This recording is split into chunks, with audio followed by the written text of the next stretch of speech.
എന്നാ പറഞ്ഞത്? ഞാൻ നിന്നോട് ചോദിച്ചത് എന്നാ സാധനം മേടിക്കുന്ന എവിടുന്നാ? ആ പുള്ളി എന്തി? ആ പുള്ളി വന്നിട്ടില്ല. പുള്ളി അതിന് അകത്തോണ്ട് പോയി. അവനെ നോക്കി നീ ഇരുന്നിട്ട് കാര്യമില്ല. ആ പുള്ളി ഇറങ്ങുമ്പോ പോയി നിക്കോ.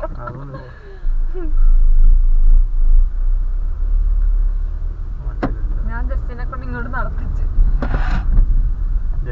അല്ല അവളെ ആ വഴി ഇറങ്ങിയിട്ട് ഇവര് ഇവിടെ ഡ്രോപ്പ് ചെയ്യല്ലോ വണ്ടി എടുത്തിട്ട്. ഞാൻ പറഞ്ഞു നീ 2 സ്റ്റെപ്പ് കയറും, നിനക്ക് വണ്ണം കൂടി വരുന്നുള്ളൂ കേട്ടോ. ആ അത് ശരിയാ. അത്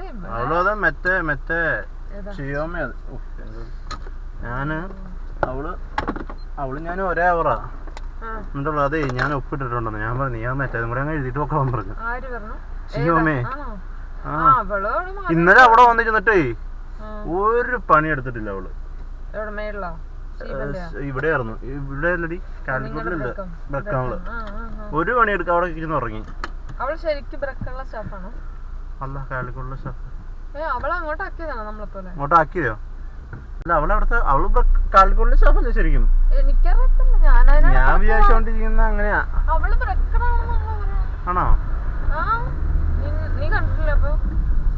അവിടെ വർക്ക് ചെയ്യുന്ന കാണുന്നുണ്ട്, അല്ലാതെ ഇവിടെ എല്ലാം അറിയാത്തോലെ. ഞാൻ അവളോട് വലിയ സംസാരവും ഇല്ല. ഇവളെ ബർത്ത്ഡേ പാർട്ടിക്ക് എല്ലാരും കൂടെ പോയത് ഇവന്മാര് ലണ്ടനില്. ഷിയോമയുടെ പെണ്ണുകുട്ടി എവിടെയാ പോയത്? അവര് ബുക്ക് ചെയ്ത് അപ്പാർട്ട്മെന്റ് ബുക്ക് ചെയ്തൊക്കെ താമസിച്ചിട്ടൊക്കെ പോയ. എന്നെ ജസ്റ്റിനെ വിളിച്ചു. ഞാൻ ദൈവമേ ഈ കൂട്ടങ്ങൾക്ക് ഞാൻ പോയിട്ടുണ്ട്. അത് നമുക്കൊന്നും അവരുടെ ഒരു കൾച്ചറും എല്ലാം വ്യത്യാസമല്ലേ. അത് നമ്മളെ പോലെ ആൾക്കാർ ഹാഫ് ഉണ്ടാവണം എങ്കിൽ പിന്നെ എന്നാലേ ബാലൻസ് ഉള്ളൂ. അല്ലെങ്കിൽ ഭയങ്കര പോകും. പിന്നെ അല്ലെങ്കിൽ ഒരു ചെറിയ വൺ ഡേ ട്രിപ്പ് ഒക്കെയാണ് അന്ന് പോയ പോലെയാണെങ്കിൽ ഓക്കെ. ഇതുങ്ങളെ ഭാഷ മനസ്സിലാവില്ല.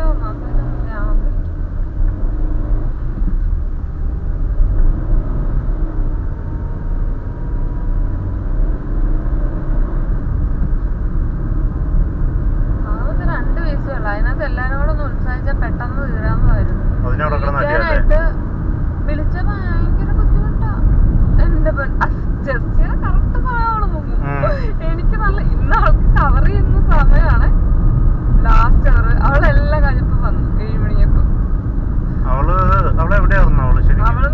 അവൾക്ക് ശരിക്കും ഈ ലേണിംഗ് കവർ ചെയ്യാ ആരെങ്കിലും, പിന്നെ അങ്ങനെ ക്ലീനിങ് അങ്ങനെ എന്തൊക്കെയോ. അവൾക്ക് സുഖമായിട്ട് വർക്ക് ചെയ്യാം. അപ്പർ ലോവറിലും ആരും ഉണ്ടായിരുന്നു. പക്ഷെ പിന്നെ സീരിയൽ എവിടെയൊന്നും ഞാനായതുകൊണ്ട് എന്നെ വിളിച്ചു. ഞാൻ പിന്നെ പോകാറുണ്ട്. പക്ഷെ ഇവിടുമാര് മടി കാണിക്കുമ്പോഴേ നമ്മളെല്ലാത്തിനും കൂടെ ഇറങ്ങി തിരിക്കേണ്ട ആവശ്യമില്ലല്ലോ. അങ്ങനെ ഒരു തോന്നൽ. അല്ലെങ്കിൽ ഇവിടുമാര് നമ്മളെ യൂട്ടിലൈസ് ചെയ്യും. എനിക്ക് അങ്ങനെ തന്നെ തോന്നണേ. എനിക്ക് അവന്മാര് മടി കാണിക്കുമ്പോ നമ്മളങ്ങനെ പണിയെടുക്കേണ്ട ആവശ്യമില്ലല്ലോ. അതൊരു സത്യമാണ്. നമുക്ക് നമ്മുടെ വേ അവന്റെ വേ ഒക്കെ ഒന്നല്ലേ.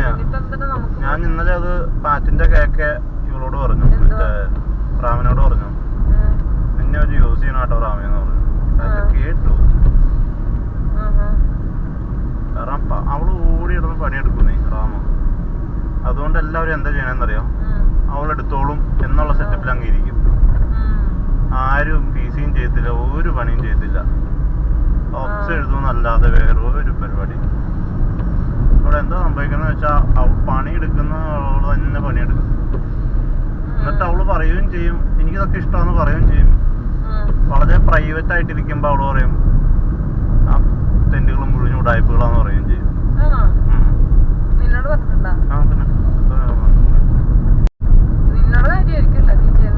നമ്മുടെ മലയാളി പിള്ളേരോട് അവർക്ക് കുഴപ്പമില്ല, കാരണം നമ്മളെല്ലാരും പണിയെടുക്കുന്നവരാ.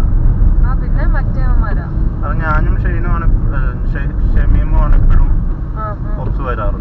ഫസ്റ്റ് അവറും ലാസ്റ്റ് അവറും അങ്ങനെ ചെയ്യും. പശത്തിനൊക്കെ ആണെങ്കിൽ അവന്റെ ഓപ്പറേഷൻ ഒക്കെ കഴിഞ്ഞുകൊണ്ട് പുള്ളിക്കാരി അങ്ങനെ ഇടാറില്ല.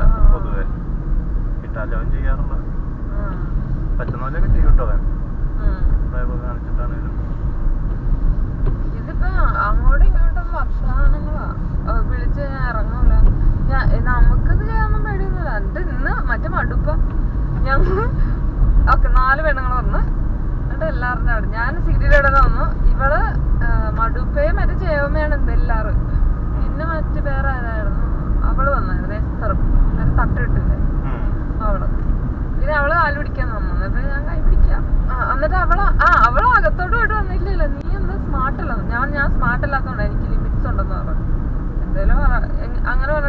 ചെയ്യാൻ പോയിട്ട് ആ പാഡ് കെട്ടുന്ന കാണണം. കഷ്ടം.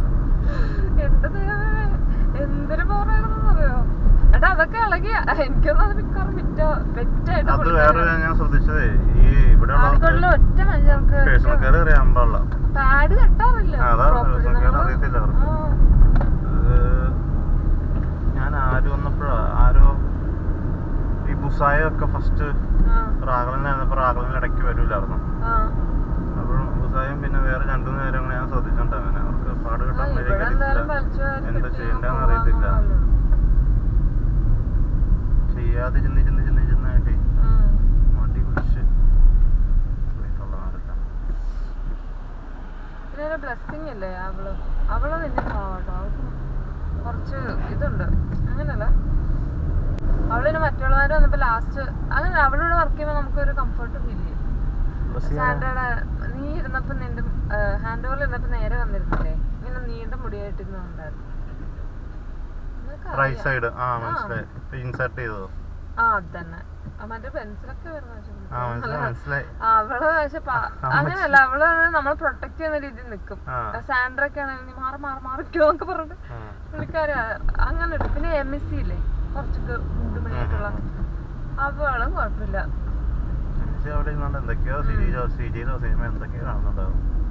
അതെ അതെ.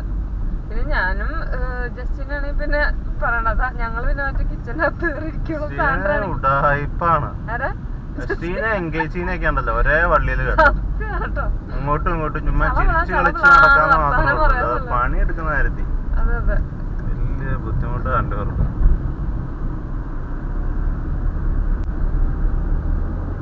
എത്ര കുഴപ്പമില്ല, പക്ഷെ അവളത്ര ഇത്തിരി ഇങ്ങനെ എന്താ പറയാ ഭയങ്കര മസിൽ പിടിച്ചിരിക്ക. അതെന്താന്ന് അറിയത്തില്ല.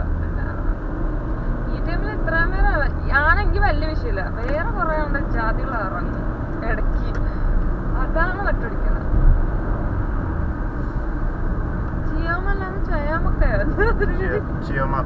അതിന്റെ പേര് ചിയോമ എന്നാണ്. വേറെ ചിയാമാക്ക എന്ന് പറഞ്ഞ വേറെ ചെറുപ്പക്കാരി പെണ്ണുണ്ട്. അവള് പാവം കേട്ടോ. അവള് എല്ലാ പണിയൊക്കെ എടുക്കും കേട്ടോ. അവിടെ വന്നിട്ട് ഇവന്മാർ അങ്ങോട്ടും ഇങ്ങോട്ട് തട്ടുമല്ലോ. അപ്പൊ ഇതിനോട് പറയാ അത് പാർട്ട് ടൈം വെച്ച് ചെയ്ത് 2 ദിവസം. ആണോ? ആ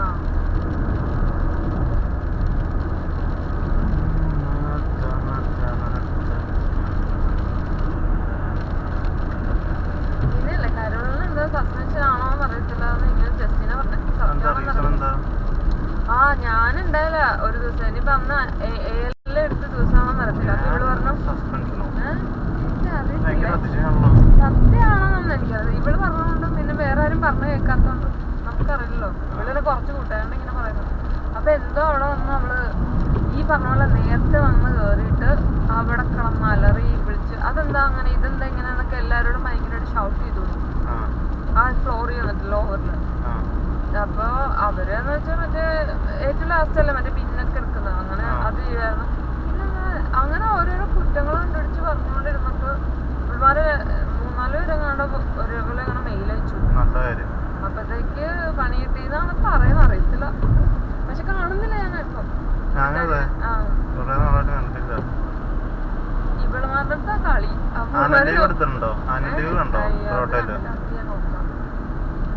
ഇല്ലെങ്കിൽ പിന്നെ ഇവളും ഉണ്ടായിരുന്നു, അനബെല്ലും ഉണ്ടായിരുന്നെ. കാരണം ഇത് രണ്ടും കുറച്ച് നേരത്തെ ബാഗ് ഇന്നലെ നമ്മള് ഹാൻഡ് ഓവർ കഴിഞ്ഞ് കയറി വന്നില്ല ഫ്ലോറിലേക്ക്. അപ്പൊ ഇങ്ങനെ എന്നെ ഇങ്ങനെ ഞാൻ കഥക് തുറന്നു ഇങ്ങനെ എന്നിട്ട് ഇങ്ങനെ എന്നെ കണ്ട വഴി അങ്ങനെ ഒരു വെപ്പ് ഇങ്ങനെ അങ്ങനെ ഇതൊക്കെ നീ ഇന്നലെ പോപ്പ അങ്ങനെ വെപ്പൊന്ന് ഞാൻ മനസ്സിലിങ്ങനെ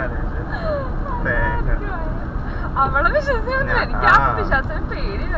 അങ്ങനല്ല, പേടിയൊന്നുമല്ല നമുക്ക്. ഞാൻ മൈൻഡ് ചെയ്തില്ല, ഞാൻ നേരെ ഞാൻ നടന്നുപോയി, ഞാൻ ഒന്നും പറഞ്ഞില്ല. ഞാൻ ആ ചിന്നുവല്ലോ ചിക്കുവിന്റെ കാര്യം കേട്ട പിന്നെ ഞാൻ അവളെ വിഷൊക്കെ ചെയ്യാറുണ്ട്. അനാവലിന് നേരത്തെ വിഷൊക്കെ ചെയ്യാറുണ്ട്. പിന്നെ അതിനുശേഷം പിന്നെ മൈൻഡ് ചെയ്യാറ്. പുള്ളിക്കാരി അവിടെ ജോലിക്ക് കയറിയോ പുതിയ സ്ഥലത്ത്? മാറി പുള്ളി. ആ ചേച്ചിയും സ്പോൺസർഷിപ്പ് കിട്ടിയിട്ടാണല്ലോ പിന്നെ അങ്ങനെ നിന്ന് വെയിറ്റ് ചെയ്ത് ഇപ്പൊ നിങ്ങൾ വെയിറ്റ് ചെയ്യണോ അവിടെ വെയിറ്റ് ചെയ്തിട്ട് പിന്നെ ഇപ്പൊ അവിടെ ജോയിൻ ചെയ്തു. എന്നിട്ട് വീക്കിലി ഏതോ ദിവസങ്ങൾ വരും ഓഫുള്ള. പിള്ളേര് മൂന്നെണ്ണം ഇവിടെ ഇല്ലടാ. എന്തൊരു വട്ടാന്ന് പറയാ. അതൊരു ബേസില് ചൈൽഡ് കെയർ പറഞ്ഞിട്ട് പറയാം ഇടക്കിടക്ക്. എനിക്ക് ചൈൽഡ് കെയറിന്റെ ഓഫ് വേണം. നിനക്ക് എത്ര പിള്ളേരുണ്ടാ? 0. പക്ഷെ എന്റെ ചേട്ടന്റെ പിള്ളേരാ ഞാൻ നോക്കണത്. ശരിക്കും ബേസില് സ്വന്തം ചേച്ചി അല്ലല്ലോ, സ്വന്തം ചേച്ചി അവിടെയല്ലേ. അവന് മറ്റു പിടിക്കും ആ പിള്ളേരെ. കമർദ്ദനാ. അവന് വേറെ ദേഷ്യം. അതാ ആ പിള്ളേരോട് നല്ല അവർക്ക് പേടിയുണ്ട്. നല്ല കൊടുക്കും തോന്നുന്നു അവന്റെ കയ്യിലേൽപ്പിച്ചിട്ട്. അവന്റെ പ്രായം അതാണ്. പിന്നെ വേറൊരു കാര്യമുണ്ടടി, നമ്മളെ അവൻ ആ ലിമിറ്റിന് അപ്പുറത്ത് വർക്ക് ചെയ്യുന്നുണ്ട്. നമ്മുടെ മെന്റൽ ഹെൽത്തിന് ഒരു ലിമിറ്റ് ഉണ്ട്. ആ ലിമിറ്റിന് അപ്പുറത്തേക്ക് പണിയെടുക്കുമ്പോൾ നമ്മൾ മെന്റലി ഭയങ്കരമായിട്ട് ഫ്രസ്ട്രേറ്റഡ് ആവും. ഇത് നമ്മള് ഈ ഫ്രസ്ട്രേഷൻ തീർക്കുന്ന എവിടെയാണെന്നറിയോ? നമ്മുടെ വീട്ടിലാണ് ഫ്രസ്ട്രേഷൻ തീർക്കുന്നത്. കാരണം നമുക്ക് അവിടെ തീർക്കാൻ പറ്റുള്ളൂ. ആ ഫ്രസ്ട്രേഷൻ തീർക്കാൻ നമുക്ക് ഫ്രീഡം ഉള്ളിടത്താണ് നമ്മളത് ഇറക്കി വെക്കണേ. അതുകൊണ്ടിട്ടാണ്, ശ്രദ്ധിച്ചിട്ടുണ്ടോ, ഭാര്യ വീട്ടില് അടി, അതായത് ഭാര്യ ഭർത്താക്കന്മാർ അടി കൂടിയാല് ഭർത്താവിന്റെ ഇടി ഭാര്യയെ കൊള്ളും. ഭാര്യ കുട്ടികളെ തല്ലും. കുട്ടികള് വീട്ടില് പട്ടീനെ തല്ലും. പട്ടി പോയി അടുത്തുള്ള കോഴീനെ പൂച്ചനെ കടിക്കും. ആ ഹൈറാർക്കി അങ്ങനെയാ. കാരണം ഭർത്താവിനെ അടിക്കാൻ ഭാര്യക്ക് പറ്റൂല. അപ്പൊ ആ ഫ്രസ്ട്രേഷൻ ഇതൊക്കെ എവിടെയും തീർക്കണ്ടേ. അപ്പൊ പിന്നെ എന്തെങ്കിലും ഇത് കാരണം ആ ചൂടും ദേഷ്യവും പിള്ളേരുടെ അടുത്തേ തീർക്കുള്ളൂ. പിള്ളേർക്ക് പുള്ളിക്കാരനെ, അതായത് മദറിനെ തല്ലാൻ പറ്റൂല്ലോ. അതുകൊണ്ട് പിള്ളേരുള്ള ദേഷ്യം എവിടെയെങ്കിലും വല്ല കുരുത്തക്കേടും കാണിച്ച് വീട്ടിൽ പട്ടിയോ പൂച്ച ഉണ്ടെങ്കിൽ അതിനകത്ത് തീർക്കും. പാവം പട്ടി എന്ത് ചെയ്തിട്ടാ. അതുകൊണ്ട് അങ്ങനെ ഡൈവേർട്ട് ചെയ്തും അത് തന്നെയാണ് സംഭവിക്കുന്നത്. അപ്പൊ അവൻ പിള്ളേരോട് ദേഷ്യപ്പെടി നോർമൽ സംഭവിക്കുന്ന കാര്യം. ഞാൻ എൻ്റെ ആന്റിയുടെ പിള്ളേരോട് എന്തോരം ദേഷ്യപ്പെട്ടായിരുന്നു.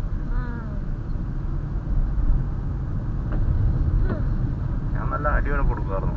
ചൂരിട്ട് മേടിച്ച് വെച്ചിട്ട് അടിക്കുമായിരുന്നു. ഓടുന്ന പേടിയുണ്ട്. പേടി വേണം പിള്ളേർക്ക്, ഇല്ലെങ്കിൽ പണിയാ. ഇപ്പത്തെ പിള്ളേര് എന്ത് പറഞ്ഞിട്ടാ നിർത്ത? അത്രയ്ക്കൊരു ഇതല്ലേ. ഇതൊക്കെ കൊടുക്കാൻ പറ്റുമോ? എനിക്കൊന്നും വേണ്ട, അവിടെ കൊളുത്തിയിട്ടുണ്ട്. കസാരയാണ് ഗ്രില്ലാണ്.